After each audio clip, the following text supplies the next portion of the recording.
নমস্কাৰ, good morning. স্বাগতম জনাইছোঁ মোৰ আন এটি ব্লগলৈ। আজি আমি যাব ওলাইছোঁ ডিব্ৰুগড়ৰ পৰা অৰুণাচলৰ মায়দিয়া পাছ। বতৰটো ইমান এটা বৰ এটা ঠিক নহয়, মানে ৰাতিপুৱাৰ পৰা বৰষুণ দি আছে, সেইটো কাৰণে যাবলৈ অকণমান অসুবিধা হৈ আছে। চাই লওঁ কি হয়, কিন্তু গৈ থাকোঁ বলক, তেতিয়া কি কৰা যায় দেখা যাব ৰাস্তাতে। বৰষুণৰ কাৰণে মানে অকণমান খেলি মেলিতে লাগি আছে। বাৰু গৈ থাকোঁ আজি। আমি যাম এতিয়া তিনিচুকীয়া হৈ, তিনিচুকীয়া ডুমডুমা এইফালে ঢলা-শদিয়া ব্ৰিজেদি যামগৈ আমি। এতিয়া আমি এই দেখিবলৈ পাইছোঁ ডিব্ৰুগড়ৰ পৰা তিনিচুকীয়া ফালে গৈ আছোঁ। তিনিচুকীয়াৰ পৰা আমি মায়দিয়া পাছলৈ যামগৈ। এইটো ডিব্ৰুগড় আৰু তিনিচুকীয়াৰ মেইন ৰোড হয়। ৰাস্তাটোৰ মাজতহে বাইপাছ ৰোডটো পামগৈ। বৰ্তমান এতিয়া এই ৰোডটোতে যাবলগীয়া হৈ আছে, আৰু এটা ছাইডে ৰেল লাইন আৰু এটা ছাইডে বাগান দেখিবলৈ পাইছে। আচলতে দৃশ্যটো অকণমান দেখিবলৈ ধুনীয়া লাগিছে, যিহেতু বৰষুণ দিছে। আৰু গৈ থাকোঁ আগলৈকে। এয়া কিবা এক্সিডেণ্ট হ'ল চাগে, এইখিনি গাড়ীখন তলত পৰি আছে ৰেল লাইনৰ।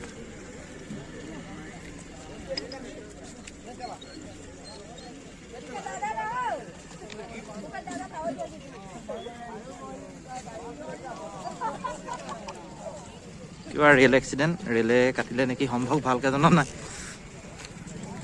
বতৰটো অকণমান ডাৱৰীয়া, সেইটো কাৰণে এই গাড়ী এক্সিডেণ্ট, গাড়ীখন তলত পৰি আছে।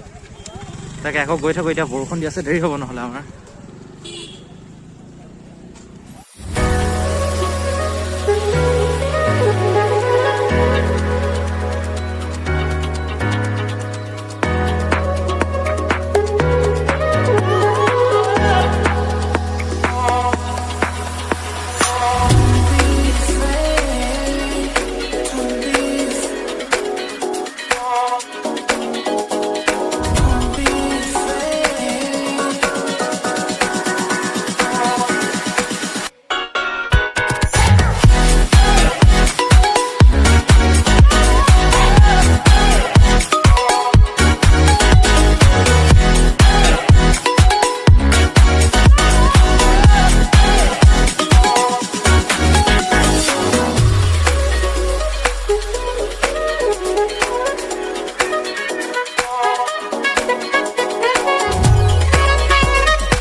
এয়া বৰ্তমান আমি এই কিনকিনীয়া বতৰৰ বৰষুণক নেওচিও এয়া ঢলা-শদিয়া ব্ৰিজ পালোহি। এয়া প্ৰথম আহিছোঁ এইবাৰ, যিহেতু মানে এটা প্ৰাকৃতিক সৌন্দৰ্যতা চাবলগীয়া, আৰু এই ব্ৰিজখনৰ দৈৰ্ঘ্য প্ৰায় 9 কিলোমিটাৰতকৈও যিহেতু অধিক। গৈ থাকোঁ, কিমান দেৰি লাগে চাওঁ। এই ব্ৰিজখনৰ আকাৰটো ইংৰাজীৰ এছ আখৰটোৰ সৈতে একেবাৰে একেই, ছেম টু ছেম।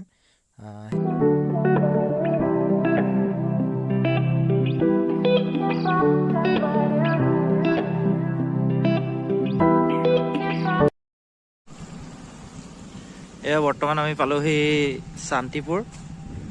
এইখিনি প্ৰায় অৰুণাচল আৰম্ভ হৈছে। এইখিনি অকণমান আগত পাছ বনাব লাগিব বাইক আৰু মানুহৰ কাৰণে।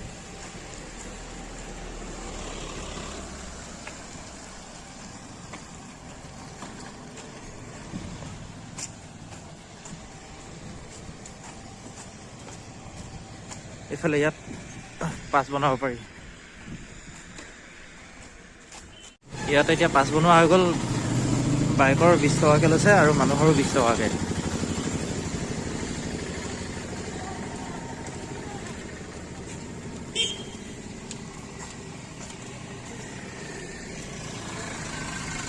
এতিয়া আমি গৈ থাকোঁ, আৰু বৰষুণ দি দিছে। আৰু এইফালে আহি আছিলোঁ, মাজতে এখন ব্ৰিজ পালোঁ। নামটো ভালকৈ নাজানো বাৰু, আৰু নদীখনৰ পানীটো তেনেকৈ দেখা নাই, নদী পানী নাই। তো মানে দৃশ্যটো চাবলগীয়া আচলতে। গোটেই একদম পাহাৰে গোটেই চাৰিকাষ আৱৰি আছে।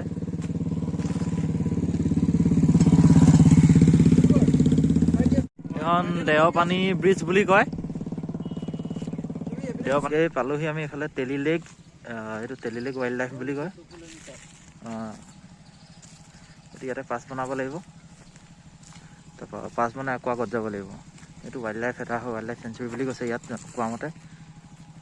তাৰপৰা এইফালে আকৌ যাব লাগিব। পাহাৰীয়া ৰাস্তা, বৰষুণ দি আছে, অকণমান বাইক চলাবলৈ অকণমান দিগদাৰ হৈছে, লাহে লাহে গৈ থকা হৈছে। সেইটো কাৰণে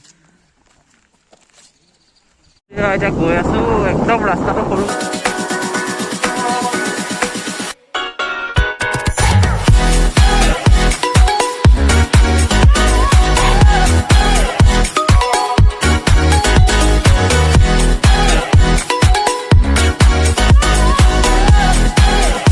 আহি থাকোঁতে এখন গাড়ী বাগৰি আছে মানে গোটেই চাগে কুঁৱলীয়ে নেদেখা হ'ল চাগে, কাৰো একো হোৱা নাই বাৰু। এয়া বৰ্তমান মাইদিয়া পালোহি, অৱস্থা একদম বেয়া, মানে কথা ক'ব পৰা অৱস্থাত নাই। গোটেই একদম জোতাত গোটেই পানী সোমাই হাত ভৰি অকৰা লাগি আছে। বৰফৰ মানে একোৱেই নাপালোঁ, বৰফ চৰফ গোটেই। এতিয়া বৰষুণো পৰি আছে, তাতে কি কৰোঁ তাকে ভাবিছোঁ। ইয়াত মানে একোৱেই নেদেখি, গোটেই কুঁৱলী পুৰা, ৰাস্তা একোৱেই নেদেখি। এই ফাইনেলি ইয়াত বৰফ পৰিলে। আপোনালোকে আহিলে ইয়াত ল'ব পাৰিব, মায়া হোটেল। ইয়াতে খোৱাৰ কৰাৰ ব্যৱস্থা আছে। থাকিম কৰিম বুলি নাহিব, ইয়াত মানে থকা ব্যৱস্থা নাই, খোৱাৰ ব্যৱস্থা আছে। সেইটো কাৰণে অকণমান থকাকৈ আহিলে প্ৰব্লেম হ'ব। আৰু অৱশেষত বৰফ পৰিলেগৈ, এফালে খহি আছে পুৰা, একদম গোটেই কুঁৱলী, একো নেদেখি বৰফ পৰিলে। অহাত অকণমান সাৰ্থক হ'ল আৰু, পেচা উচুল হৈ গিয়া। বাকী বস্তুৰ বহুত দাম, বস্তুৰ মানে আপোনাৰ 2-3 গুণ দাম বেছি ইয়াত, সেইটো কাৰণে অকণমান সাৱধান আৰু।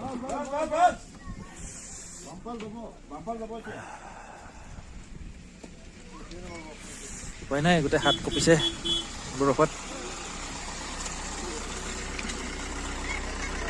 এয়া গোটেইটো একদম পাহাৰৰ তল, ইফালে একো নেদেখি, গোটেই কুঁৱলীয়ে মানে গোটেই আৱৰি আছে। ইফালে গোটেই শ্লিপ মাৰিছে খোজ কাঢ়োতেও। ৰাস্তা বেয়া নহয়, ৰাস্তাটো ভাল, খালি ৰাস্তাটো অকমান সৰু হয়।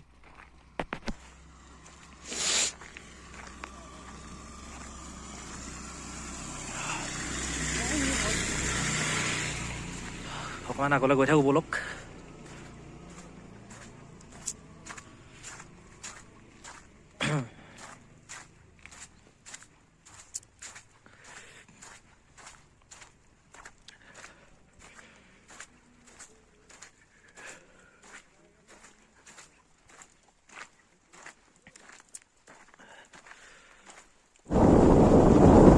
পাহাৰ কৈছে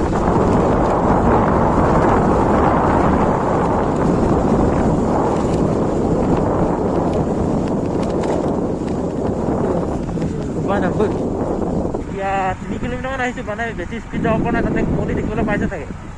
কুঁৱলীৰ কাৰণে মানে স্পীড যাব পৰা নাই, তাতে ৰাস্তাটো অকণমান সৰু। আৰু ৰয়িং কিমান সময়ত মই এতিয়া ঠিক হোৱা নাই, মানে তাতে নেটৱৰ্কো নাই মেপখন চাবলৈ, আৰু ফোন কৰিবৰ কাৰণে নেটৱৰ্কৰ প্ৰব্লেম হৈছে। আমি মাইদিয়া পাছৰ পৰা ঘূৰি আহিলোঁ। এতিয়া 3 কিলোমিটাৰমান আহিছোঁ, মানে বেছি স্পীড যাব পৰা নাই, তাতে কুঁৱলী দেখিবলৈ পাইছে চাগে। কুঁৱলীৰ কাৰণে মানে স্পীড যাব পৰা নাই, তাতে ৰাস্তাটো অকণমান সৰু। আৰু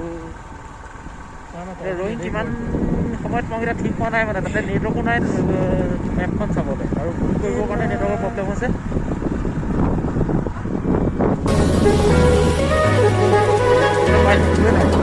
ৰাস্তা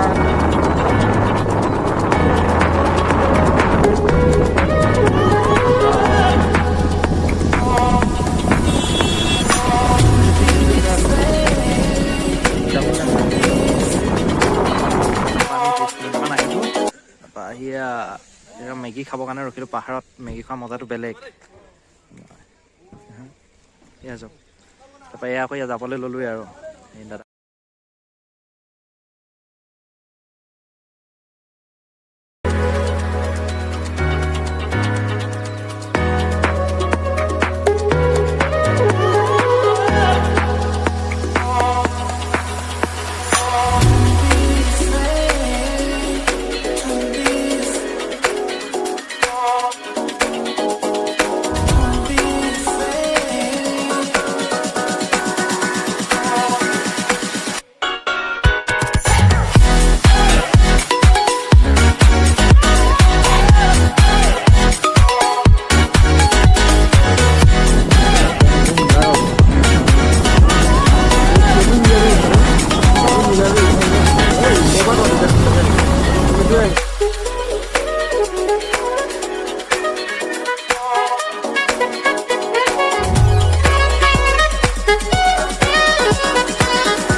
বৰ্তমান আমি এতিয়া অৰুণাচলৰ বৰ্ডাৰ ক্ৰছ কৰি অসমত সোমাবৰ বেছি দূৰ নাই, যিহেতু আন্ধাৰ হৈ আহিছে। সেইটো কাৰণে আমি যিমান পাৰোঁ সোনকালে মানে ঠাইবোৰ কভাৰ কৰিবলৈ চেষ্টা কৰি আছোঁ আৰু এনেকৈ গৈ আছোঁ। এয়া আমি এতিয়া বৰ্ডাৰ পাৰ হৈ আহিলোঁ। এতিয়া অসমত সোমালোঁ। এতিয়া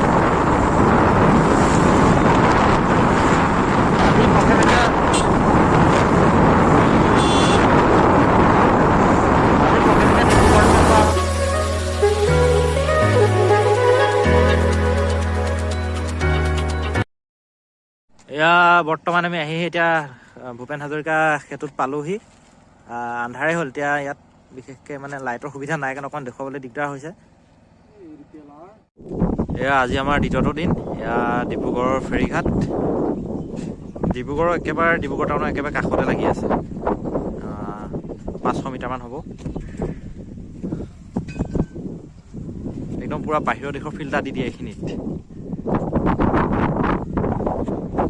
ৰাতিপুৱা হৈ আছে এতিয়া বৰ্তমান, সেইটো কাৰণে অকণ মানে বতাহটো মাৰি আছে, ভাল লাগি আছে। ঠাণ্ডাটো ক'বলৈ গ'লে ইমানকৈ নায়েই ইয়াত।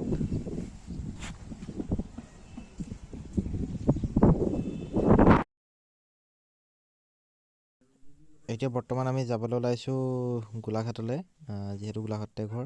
আৰু এতিয়া যাওঁতে অকণমান ডিব্ৰুগড় টাউনৰ পৰা ওলাই জগন্নাথ মন্দিৰ পায়, তাতে জগন্নাথ মন্দিৰত অকণমান সোমাই পেলানি লাহে লাহে ঘৰলৈ গৈ থাকোঁ আৰু।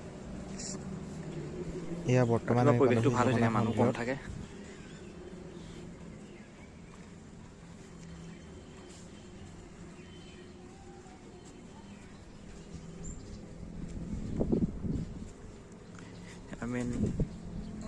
ইফালে মুখ্য মন্দিৰ ভাগ ইফালে আছে।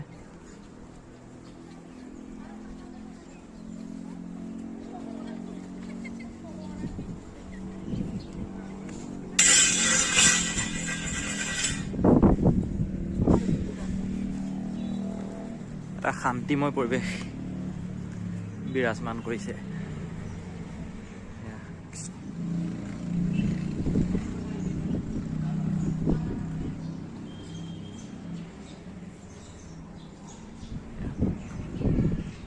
জগন্নাথ বাবা।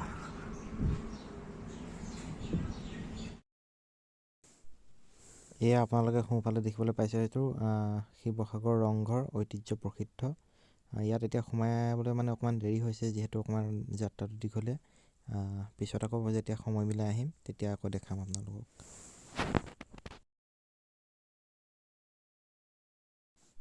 আকৌ এতিয়া এয়া নামদাঙৰ শিলৰ সাঁকোৰ ওপৰেদি আমি গৈ আছোঁ।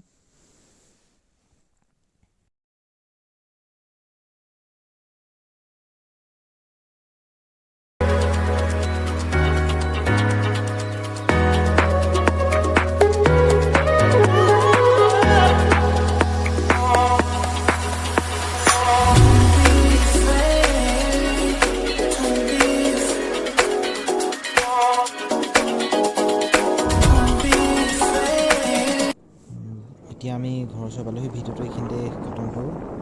Bye bye.